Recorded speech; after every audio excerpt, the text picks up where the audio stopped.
Kakapasok lamang po na balita, kumpirmado na nga pong hiwalay na Catherine Bernardo at Daniel Padilla. Nagbigay na nga po ng huling mensahe itong si Catherine sa kanyang social media patungkol nga po sa hiwalayan nila ni Daniel Padilla. At ayon pa nga po sa kanyang pinost ay talagang sa loob ng 11 years po, sobrang tagal po nito, ay talagang naging masaya itong si Catherine Bernardo. Pero tama na nga daw po yung sakit na kanyang naramdaman dahil hindi naman niya po ito deserve. So nakikita nyo or nakita natin yung mga mensahe po na binitawan dito ni Catherine Bernardo ay very touching po, no? At talagang naantig po ang puso ng mga fans, ng mga netizens na talagang hindi po natin inaasahan.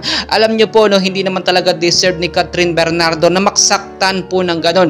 Napakabait po na bata niya na talagang sobrang mapagmahal. Hindi po yan makikitaan talaga ng mga bagay na ikakaselos po ni Daniel Padilla. Pero itong si Daniel Padilla, alam nyo naman, lalaki lang natutokso pero sa maling tao po, no? At maling pagkakatao talaga, at dapat hindi niya ginagawa yun, ay hindi niya ginawang saktan itong si Catherine Bernardo. So narito po yung mga mensahe na talagang nakakaantig po ng puso, no? Panood, basahin nyo pong mabuti yung mensahe o nilalaman ng huling mensahe ni Catherine Bernardo dito nga po kay Daniel Padilla.